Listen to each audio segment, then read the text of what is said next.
So, channel update. Why am I doing an update this way? Because I saw Tich over at Dumpy Dalek do this. It looked like a lot of fun. Now that I'm doing it, not so much. There's a lot of wind. Granted, he had a helmet on and a visor. Could really use some sunglasses here.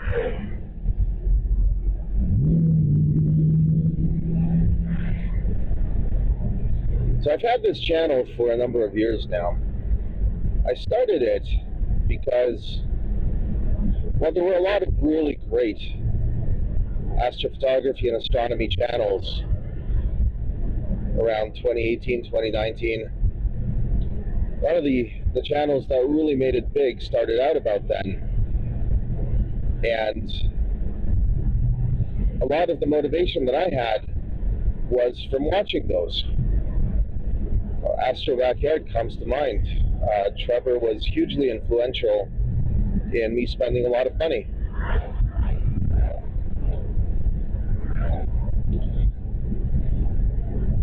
But as the years wore on, a lot of those channels, I missed my turn. A lot of those channels launched past the point where I think I was willing to follow. As a lot of you in the hobby know, this is not an inexpensive hobby, and chasing the latest tech, it was fascinating to see what they're able to get with really, really cool equipment. And it's certainly not to say that they no longer put out content showcasing their skill, because there was a lot of that. But what started out as me relating to the types of things that they were able to produce, because they were using gear that was within my reach. Excuse me.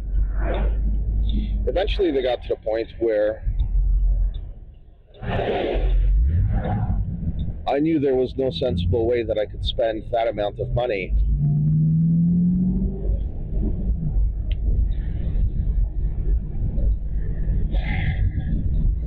So what I noticed was that the videos I love to watch, especially the ones that use telescopes like mine, that those channels started to dwindle. And that's where I thought, well, you know, this might motivate somebody else if I put out some videos showing what this equipment, which is, I use very, very standard, typical equipment. I'm going to turn around here, do a 3-point turn in someone's driveway.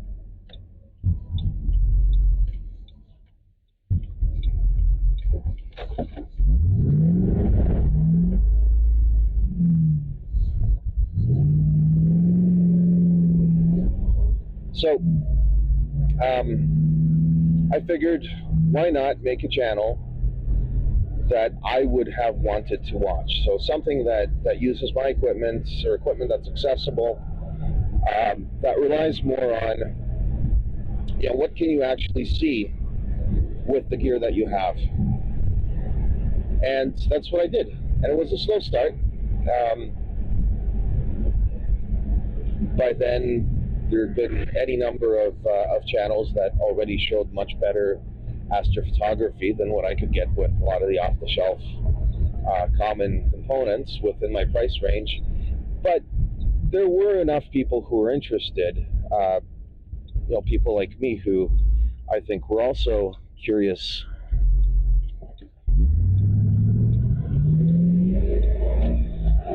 Curious about how their own imaging compared to something very similar, or just to get a sense for, hey, maybe I could image this too, or maybe all the naysayers who say that you can't do this with what I have, you know, maybe what I'm seeing here is actually okay.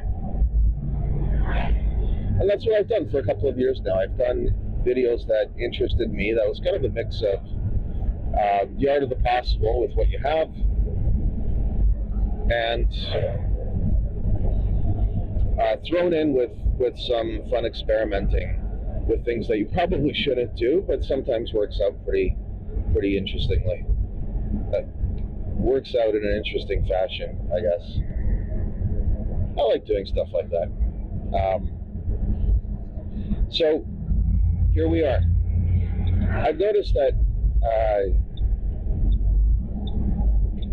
I think the click-through is what YouTube calls it. It's still kind of what it was before.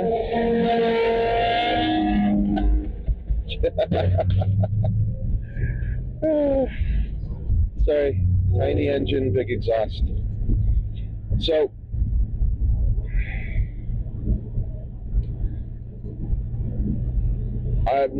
the videos that I'm putting out, I mean, they never had great viewership, but it seems that there's a lot of pressure from YouTube to perform. I like this drive up here. It's very windy, and if you're going with stop and go traffic, it can really wear out your clutch. But if there's no one around you, then it's pretty cool. You can actually feel your ears pop going up the hill.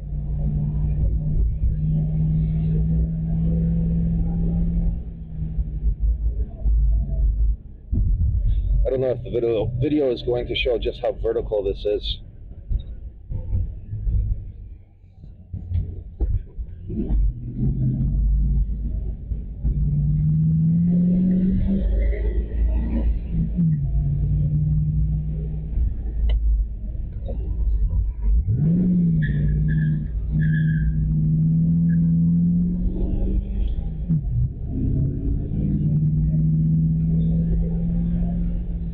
Guy on a motorcycle behind me is probably going to want to pass.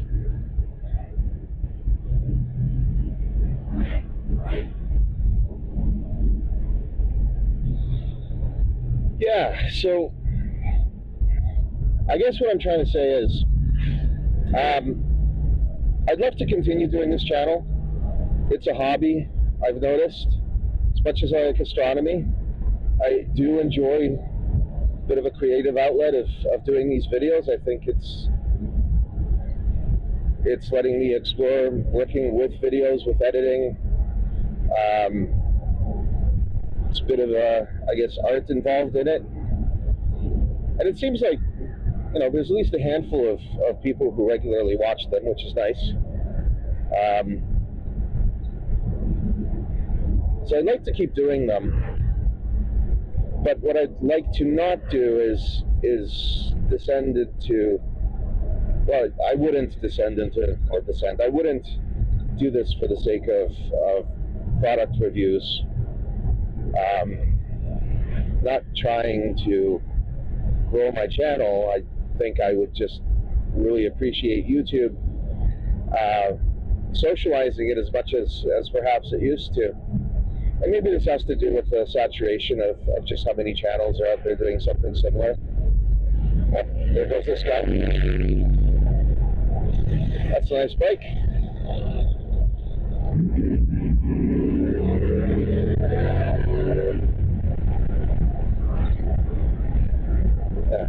Go up to the speed limit here.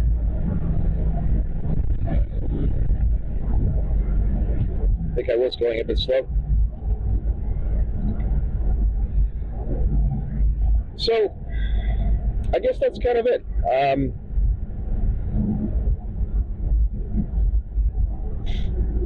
That's all I wanted to say. Just enjoy the drive. See if this video works out. If you haven't watched the Dumpy Dalek, go check out Tich's channel. He still occasionally does astrophotography. He used to do a lot of astronomy and astrophotography content. I think he's pivoting more towards a bit of a, you probably hate the term, but lifestyle channel.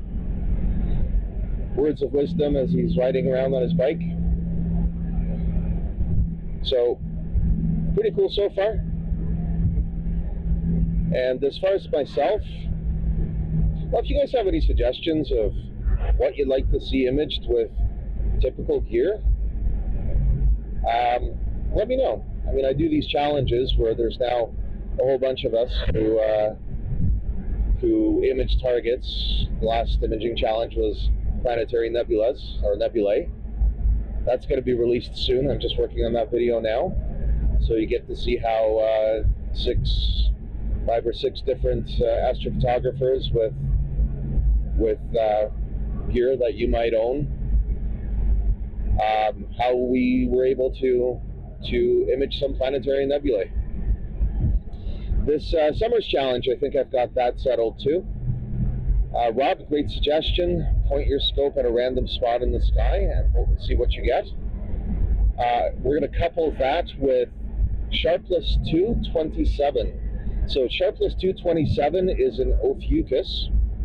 It's actually a very large hydrogen alpha, low magnitude nebula that you need a very wide scope to get in its entirety,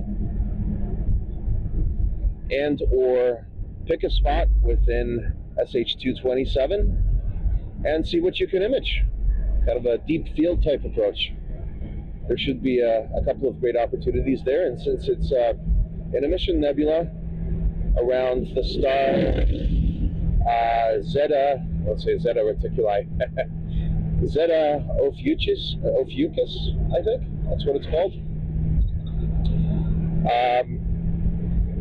So yeah, have at it. We're going to run this one until the end of August.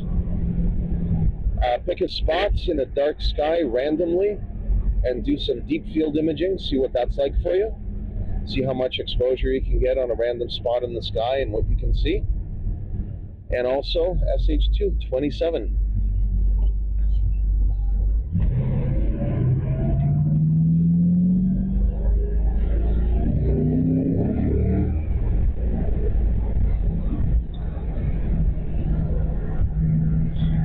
I'm just going to enjoy the drive and hope that my camera in the back there doesn't fall off.